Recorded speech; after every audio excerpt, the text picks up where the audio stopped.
Since the release of Moscow Mule by Juliette Has a Gun, things have been all quiet on the Western front. But now with the new release called Vanilla Vibes, with notes like sea salt and orchid and vanilla absolute, is this going to be a good contender for the summer months? I'm excited to tell you what I think, so stay tuned.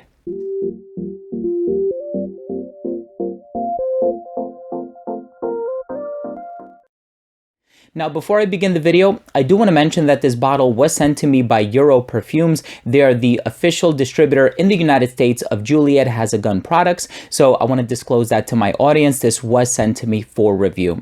So this fragrance was released in 2019, and I do have a lot of experience with the house Juliette Has a Gun. I find a lot of their fragrances to be niche and avant-garde. I'm thinking of fragrances like Not a Perfume, which is a single note fragrance. And there's also Sunny Side Up, which a coworker of mine, Darlene, where she's been in one of my videos as well. She absolutely loves that one. And I also have Moscow Mule, which served me really, really well last summer. And then this one is the newest release, and it's called Vanilla Vibes. Now, as somebody who is gourmand leaning, I have a preference for sweet smells. And so that's kind of what I was expecting from this one. And I don't think it fell short of that expectation. This certainly does contain vanilla, but it is a complex scent. So it has vanilla, it has orchid, it has tonka bean, which only accentuates the sweetness in the base. It also has a kiss of sea salt in there as well, which kind of puts it in slightly aquatic or oceanic territory without necessarily smelling like the average designer aquatic fragrance. I'm really excited to get in more detail about the smell. Let's go ahead and start things off very quickly by taking a look at the presentation. So the box for this fragrance has this sleeve wrapped around it. It says Vanilla Vibes on the side here with the size. The box is made out of foam and it opens up as such. The bottle itself has a fade that goes from blue to green to yellow from top to bottom. Juliette Has a Gun is etched into the top of the cap. The cap does not click into place, but it is a snug fit, so you can pick this one up from the cap. And the distribution on the atomizer is among the best I've ever seen. You can control how much you want to spray. Let's continue with the smell. So as soon as this fragrance opens up, you will certainly get its namesake. There is a hearty dose of vanilla being utilized in this composition, but don't be fooled to think that vanilla is the only ingredient in here that is conveying the sweetness. There's also a nice deal of tonka bean being utilized in the base, as well as benzoin. Now, I know benzoin has a sort of duality. In some cases, it can come across rather medicinal smelling. It can have a smoky overtone. Some people do go as far as to compare it to vanilla, and I have smelled it in the pure resin form, and it does have a vanillic touch to it. The benzoin that's used in here is more on the sweet side, and I think it's paired up really well with the tonka bean and the vanilla to create an overall gourmand feel.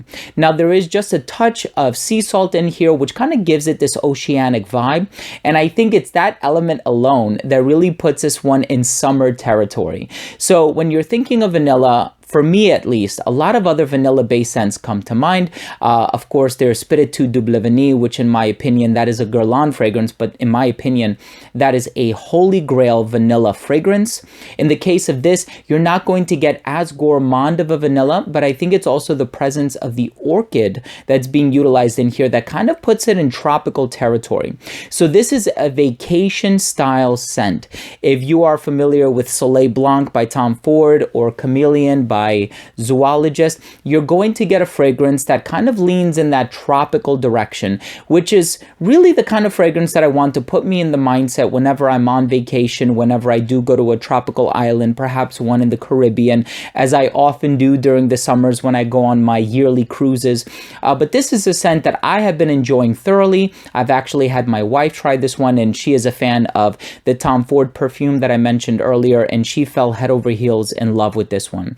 I've been wearing this one for a while now. It seems as though every time I wear it, I stay on the lookout for that vanilla, and I'm seeing just how much of a role it has in this composition. And sure enough, there is vanilla absolute that's utilized in here. So it's a bit more complex in its genetic makeup. It conveys a lot more than many other vanilla-based fragrances that contain the single vanillin ingredient. So this one, there's a bit more complexity going on in there, and there's also a natural aura that is conveyed with this one as well. I do have a 10-fold distillation of vanilla at home, and that one just smells absolutely heavenly.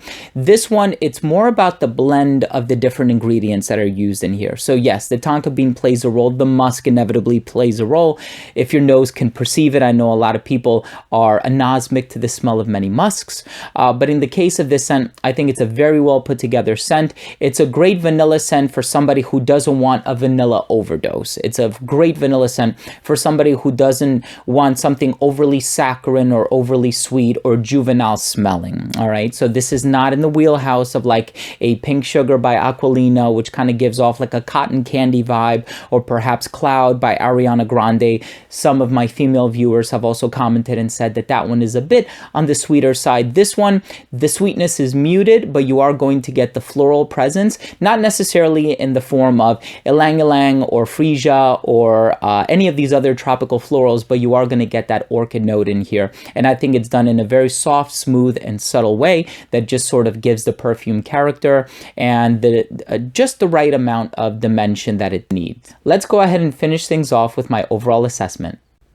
Now, first up, in terms of the uniqueness and the overall smell, I do find this to be a unique perfume because, as I mentioned earlier, yes, the vanilla that's utilized in here is of a complex nature. Vanilla is often counterparted with notes like benzoin and labdanum and galbanum and all of these other resins.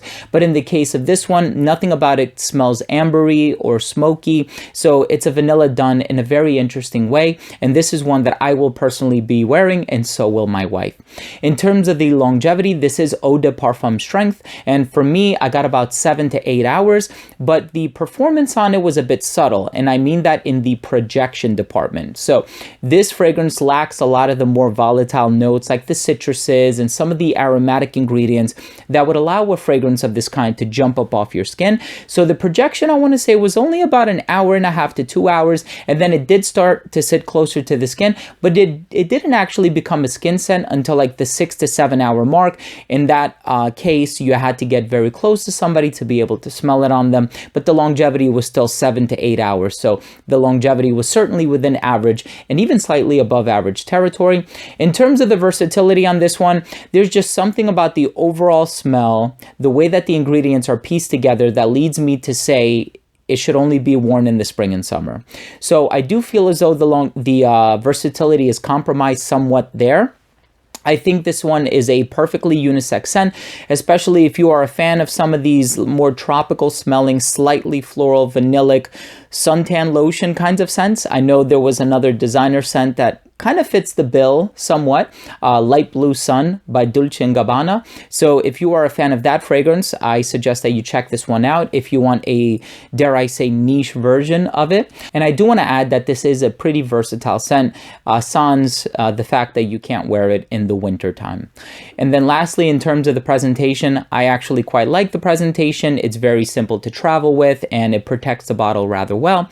My final verdict on this one is I love these types of smells. I really do. I love Chameleon, I love Soleil Blanc, and despite the fact that maybe a lot of people might say, well, they're a bit feminine leaning, I actually do wear them a lot myself from time to time because I love the smell of suntan lotion and I love the smell of just having that tropical aura about it. Several years ago, I never shared the story before, but I actually used to go rock climbing 3 times a week at a local rock gym here in New Jersey, and there was this one lady who worked behind the counter, and every single time that she smelled suntan lotion on me, because I would go to the beach in the morning and then I would rock climb later in the afternoon, she would always compliment me. And this just reminds me of those types of fragrances that always got me those positive compliments. So there you have it, ladies and gentlemen. Thank you so much for tuning in. And once again, a very special thank you to Juliette Has a Gun and Euro Perfumes for providing me with this bottle for review. I really do appreciate that. But again, all opinions were my own. Thank you so much for visiting my channel. Thank you so much for trusting my advice. If you are new to this channel, and if you did take something of value from this video, I would really love your subscription. All you have to do to support this channel is click the red subscribe button in the corner, and this way, whenever I do upload future fragrance related content, they will get delivered straight to your feed. You never need to worry about missing any of my future uploads. Thanks again for watching, everyone. I love you guys. We'll see you in the next episode. Bye.